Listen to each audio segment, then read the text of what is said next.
నేటి కథల్లో Sunday story telling time అని ఇది వరకు టైటిల్ పెట్టుకున్నాం. ఇప్పుడు కొంచెం దాన్ని మార్చేమన్నాం, నేటి కథలు అన్నాం. దాంట్లో మనం ప్రతి వారం ఒక్కొక్క ఇంచుమించు అప్పుడప్పుడు కొన్ని కథలు చెప్పుకుంటున్నాం మిత్రమా. అయితే ఇప్పుడు కూడా ఏంటంటే స్ఫూర్తి అనేది చెప్పుకుందాం. స్ఫూర్తి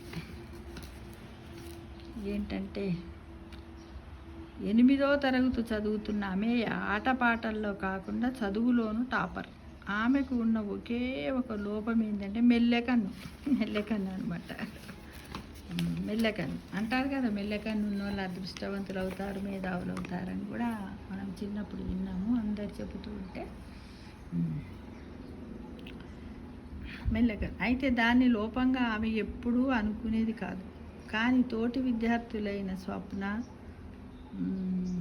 సరసలు రోజు ఆమెను మెల్లకన్ను సుందరి అని పిలిచి ఏడిపించేవారు.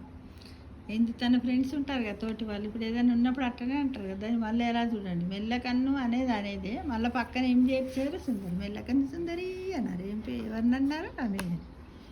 ఒకసారి లంచ్ బ్రేక్లో ఆమె అన్నం తింటుండగా స్వప్న వచ్చి, నీకు మెల్లకన్ను కదా, అన్నం సరిగా కలుపుకోవడం వస్తుందా అని అందరి ముందు నవ్విందంట. హాహాహా, నీకు అన్నం కలుపుకొస్తుందా, ఇంత కన్ను ఏం పడుతున్నాయి అది ఇదని అన్నదంట. కనపడాయని అన్నదంట అని నవ్విందంట. మిగతా పిల్లలు కూడా నవ్వారట. ఆ అవమానంతో ఆమె అన్నం తినడం మానేసి వాష్రూమ్కి వెళ్ళి లోపల కూర్చొని ఏడ్చిందంట. ఆమె పాపం కదా, తనేం చేసింది, భగవంతుడు తనకు ఆ విధంగా సృష్టించాడు కదా. ఆ మెల్లకన్నుని సృష్టించడం వల్ల తన జాతకం అదృష్టం ఎలా ఉంటుందో అని అనుకోవాలి కదా. పిల్లలు చిన్నవాళ్ళు కదా, అంత అనుకోరు, పెద్దవాళ్ళే అనుకోరు ఈ రోజుల్లో కదా. బాధపడ్డదంట, ఏడ్చిందంట. ఆ రోజు నుంచి నల్ల కళ్ళద్దాలు పెట్టుకొని క్లాస్కి రావడం ప్రారంభించింది. ఎవరితోనైనా మాట్లాడినప్పుడు కంటికి చెయ్యి అడ్డం పెట్టుకొని మాట్లాడేదట. ఒకరోజు స్వప్న, మెల్లకన్నికి ఆపరేషన్ చేయించుకున్నావా, నల్ల కళ్ళద్దాలు పెట్టావు అన్నట్టు. స్వప్న కొన్ని క్లాసులలో కొంతమంది అల్లెత్తుంటారు, పిల్లలు ఉంటారు, వాళ్ళు ఎంతసేపు పక్క వాళ్ళని ఆట పట్టియడానికి నల్ల కళ్ళద్దాలు ఎవరు పెట్టుకుంటారు, కంటికి ఆపరేషన్ అయితే పెట్టుకో, ఆపరేషన్ చేయించుకున్నావా అన్నదంట ఇలా వ్యంగ్యంగా. ఆమె జవాబు చెప్పకుండా ముఖం తిప్పుకొని వెళ్ళిపోయింది. కొన్నాళ్ళ తర్వాత వారి స్కూల్లో ఎగ్జిబిషన్ జరిగింది. అందరూ రంగురంగుల చార్ట్లు తయారు చేశారు. ఆమె కూడా పర్యావరణ పరిరక్షణ మీద అద్భుతమైన ప్రదర్శన సిద్ధం చేసుకొని వెళ్ళింది స్కూల్కి. ఎగ్జిబిషన్ సందర్శించడానికి జిల్లా కలెక్టర్ వచ్చారు. సరిగా అమేయ డెస్క్ దగ్గరకు రాగానే పక్కనే ఉన్న స్వప్న కావాలని అమేయను వెనుక నుంచి నెట్టిందంట. అమేయ బ్యాలెన్స్ తప్పి కింద పడబోయింది. దాంతో చార్టులు నలిగిపోయాయి. అది చూసి స్వప్న మెల్లగా, మెల్లకన్ను సుందరి తూలి పడపోయింది అన్నదంట. ఇదే నెట్టింది, అది పడుతుంటే అలా అన్నదట. అగో, మెల్లకన్ను సుందరి తూలి కింద పడబోయింది అన్నదంట. సరిగా కనపడదు కదా అందట. ఆ మాట కలెక్టర్కి వినిపించింది. ఆ మాట ఎవరికి వినిపించింది? కలెక్టర్. అరే అవునా అనుకున్నాడు ఆయన. వెంటనే అమేయను పైకి లేపి ఆమె చార్టును పరిశీలించాడు. అమేయను ప్రశంసిస్తూ, చార్టు చాలా బాగున్నాయమ్మా, ఎందుకు భయపడుతూ మాట్లాడుతున్నావు, కంటికి చెయ్యి ఎందుకు అడ్డం పెట్టావు అని అడిగాడట. అమేయ కళ్ళలో నీళ్లతో, నాకు మెల్లకన్ను ఉంది సార్, అందరు నన్ను వెకిలి పేర్లతో పిలిచి నవ్వుతున్నారు అని చెప్పింది. దాంతో కలెక్టర్ అక్కడున్న పిల్లలతో, ఈ ప్రకృతిలో ఏ పువ్వు ఒకేలా ఉండదు, ఒక చెట్టు వంకరగా ఉండొచ్చు, కానీ అది ఇచ్చే నీడ చల్లగా ఉంటుంది. అమేయ దగ్గర ఉన్న తెలివితేటలు, పర్యావరణం పట్ల తనకున్న శ్రద్ధ చాలా గొప్పదమ్మా, వింటుండ్రా బాలబాలికల్లారా అంటూ కలెక్టరు వాళ్ళందరినీ మందలించాడట. వాళ్ళకి చెప్పాడట, ఒకరికి శారీరక లోపాలను వెక్కిరించడము అంటే మీ సంస్కారాన్ని మీరు తగ్గించుకోవడమే. వెకిలి పేర్లతో పిలవడం వల్ల మీరు గొప్పవారు కాలేరు అన్నారు. తర్వాత అమేయ వైపు తిరిగి, నీ తెలివే నీ బలం, మెల్లకన్ అనేది చిన్న లోపమమ్మా, దానికి బాధపడకు. నువ్వెప్పుడైనా హెలెన్ కెల్లర్ పేరు విన్నావా? ఆమె అందురాలు మాత్రమే కాకుండా చెవిటి మూగ లోపాలు ఉండేవి ఆమెకి. అంటే కళ్ళు ఒకటే కాదమ్మా, ఆమెకు మాటలు రావు, చెవులు వినరావు. కానీ ఆమె చూపిన అసాధారణ ప్రతిభ ప్రపంచానికి ఆమెను ఆదర్శంగా నిలిపాయి అని బ్రెయిలీ లిపి ద్వారా చదవడము, రాయడము నేర్చుకుని అనేక భాషల్లో ప్రావీణ్యం సంపాదించింది. డిగ్రీ పట్టా అందుకున్న తొలి ఆంధ్ర మహిళగా గుర్తింపు పొందింది. The story of my life వంటి పుస్తకాల ద్వారా తన జీవితాన్ని, ఆలోచనని ప్రపంచంతో పంచుకుంది అని ఎవరు కలెక్టర్ గారు చెప్పారు. నిజమే, మేము కూడా 9th క్లాసులో 9th అనుకుంటా 3 days to see అని ఉంది అనమాట. 3 days to see అది హెలెన్ కెల్లర్ గురించే మాకు ఒక లెసన్ ఉండే అప్పుడు. అంటే దాదాపుగా అంటే అప్పుడు నేను ఎంత 9th క్లాస్ అంటే జస్ట్ నేను 13+లో ఉంటా ఆ ఏజ్లో. అంటే ఇప్పుడు దగ్గర 50 ఏళ్ళ కిందట నేను హెలెన్ కెల్లర్ గురించి తెలుసుకున్న. 3 days to see అని ఒక లెసన్ ఇంగ్లీష్లో ఉండే మాకు. అంటే ఏంటిదంటే తను ఏం చేసింది, కళ్ళు కనపడని వాళ్ళకి బ్రెయిలీ లిపిని కనిపెట్టి దాని ద్వారా చదవడం, రాయడం నేర్చుకుంది. అలానే అందరికి కూడా ఆదర్శంగా ఉంది.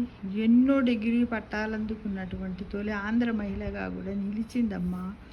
కాబట్టి నువ్వేమి బాధపడొద్దు, నీకు మెల్లకన్ను ఉంది అని ఆమెను ఆ కలెక్టరు దగ్గరగా తీసుకొని ఆప్యాయంగా తలనిమురుతూ వాళ్ళందరి దిక్కు చెయ్యి అడ్డం తీపిచ్చి కళ్ళ నుంచి చూడమ్మా వాళ్ళందరిని వాళ్ళకి చూపించి వాళ్ళకు కూడా పిల్లలకు చెప్పారే, బాలబాలికల్లారా వినండి, ఎవరికైనా ఏవైనా లోపం ఉన్నట్టయితే మనం ఎవరిని కూడా హేళన చేయకూడదు. ఎందుకంటే వాళ్ళలో భగవంతుడు వాళ్ళకు అపారమైనటువంటి తెలివితేటలు, మానసిక ధైర్యాన్ని కూడా వాళ్ళకి ఇస్తాడన్న విషయాన్ని మీరు మర్చిపోవద్దు. మీరు అలా చేయడం వల్ల మీ సంస్కారం దెబ్బతింటుంది. మీరు చెడ్డవారిగా ఈ సంఘంలో, ఈ సమాజంలో, సొసైటీలో నిలిచిపోతారు.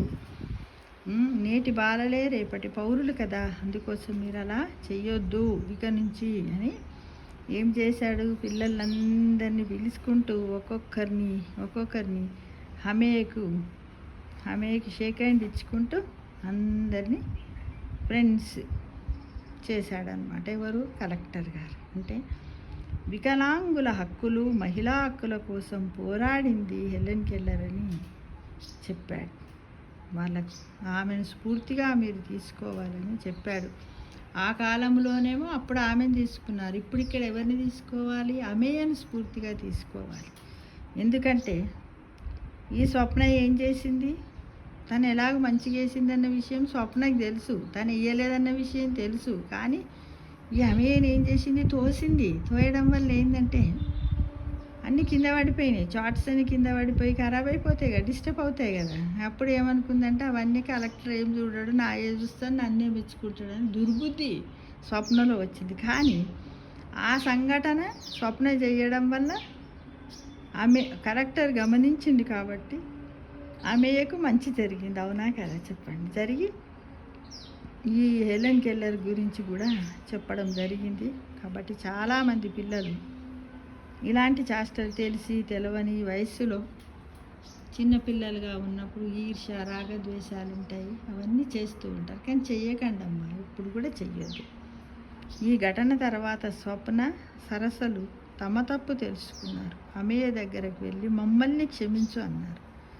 అమేయ ఇప్పుడు స్వేచ్ఛగా నవ్వుతుంది, అందరితో కలిసి ఉంటుంది. అంటే ప్రతి పిల్లలలో ఏదైనా ఒక లోపం ఉన్నట్టయితే ఎవ్వరు కూడా బాధపడకూడదు. ఓహో నాకు ఇది ఎందుకో భగవంతుడు ఇచ్చాడు అంటే వాళ్ళ ఏజ్లో ప్రైమరీ ఎడ్యుకేషన్, ఎలిమెంటరీలో అప్పుడు వాళ్ళకి ఫీల్ అవుతూనే ఉంటారు. అయినప్పటికీ కూడా అక్కడ ఉన్నటువంటి ఉపాధ్యాయులు కానీ, అప్పుడప్పుడు ఇన్స్పెక్షన్కి వచ్చి పోతున్నటువంటి ఆఫీసర్స్ కానీ, ఈ విధంగా ఇక్కడ కలెక్టర్ ఎలాగైతే చెప్పాడో అలాంటి కొన్ని స్ఫూర్తి కథలు వాళ్ళకి చెప్పి వాళ్ళలో మనోధైర్యాన్ని పెంచాలని నేను ఆశిస్తున్నాను. అలానే ప్రతి పేరెంట్ కూడా ఈ వీడియోలో ఉన్న స్ఫూర్తి అనే కథను మీ పిల్లలకు 1కి 2 సార్లు, కనీసం వారానికి 2 సార్లు అయినా మీ పిల్లలకు, మీ ఇంట్లో పిల్లలకి వినిపించండి. ఇంకా మీ ఫ్రెండ్స్ పిల్లలకి ఈ వీడియోని కూడా అందరికీ షేర్ చేయండి మిత్రమా. ఎందుకంటే పిల్లలు చిన్నప్పుడు ఎలా పువ్వులు లాంటి వాళ్ళు అంతే కదా.